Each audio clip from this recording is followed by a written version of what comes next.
მუნიციპალიტეტებში ქალაქმშენებლობითი, არქიტექტურული და სამშენებლო ზედამხედველობის მიმართულებით არსებული ინფორმაციის, მეტი საჯაროობისა და ხელმისაწვდომობის მიზნით განაცხადების მიღების წესში ცვლილებებია. აღნიშნული სიახლე, რომელიც ძალაში უკვე შევიდა, მოქალაქეებს ავალდებულებს მშენებლობის მოთხოვნისა და შენობა ნაგებობების ექსპლუატაციაში მიღების შესახებ განაცხადები მხოლოდ ელექტრონული ფორმით წარადგინონ. რას უკავშირდება ეს ცვლილებები? ამასთან დაკავშირებით კომენტარს არქიტექტორი, საპროექტო არჩსახელოსნოს თანადამფუძნებელი თამაზ მაჩიტიძე აკეთებს. მდინარე წლის პირველი თებერვლიდან მოქალაქეებისათვის სავალდებულო ხდება მშენებლობის ნებართვისა და ექსპლუატაციის შესახებ განცხადების წარდგენა ელექტრონული ვერსიის საშუალებით, ელექტრონული პლატფორმის მეშვეობით,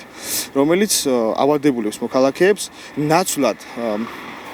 ტრადიციული ნაბეჭდი ვერსიისა შეიტანონ განცხადება თავიანთი ესე ვთქვათ პროექტის მუნიციპალიტეტის მერიებში ეს თავისუფლება უკვე აღარ აქვთ მოქალაქეებს 2000 ესე ვთქვათ 12-13 წლიდან ჰქონდათ მოქალაქეებს უფლება როგორც ესარგებლათ ელექტრონული ვერსიის ესე ვთქვათ საშუალებით ასევე ჰქონდათ უფლება ტრადიციული მეთოდით შეეტანათ პროექტი მუნიციპალიტეტის მერიებში ხოლო მიმდინარე წლის 2 თებერვლიდან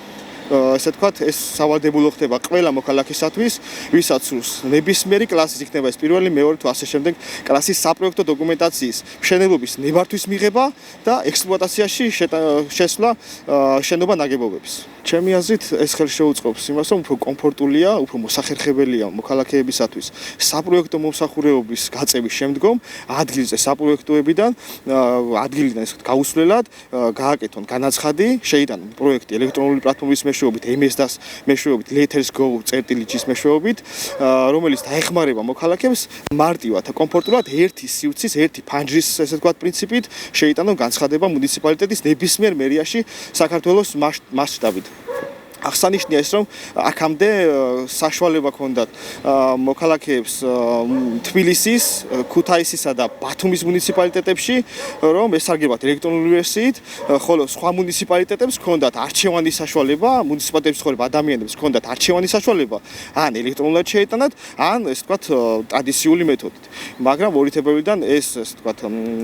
კანონის მიღების შემდგომ ეკონომიკის და განვითარების სამინისტროს ინიციირებით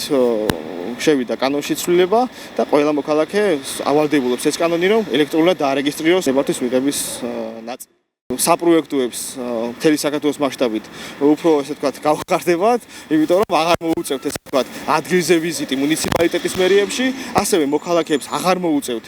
დამატებით მატერიალური რესურსის გაღება, დოკუმენტაციის ესე ვთქვათ პირდაპირ მნიშვნელობით ამობეჭდვისა და ესე ვთქვათ დოკუმენტაციის შეკვრის, რაც გაცილებით ესე ვთქვათ ნაკლებ მატერიალურ რესურსს ესე ვთქვათ დახარჯვას გულისხმობს და დაუზოგავს თანხებს ჩვენს მოქალაქეებს.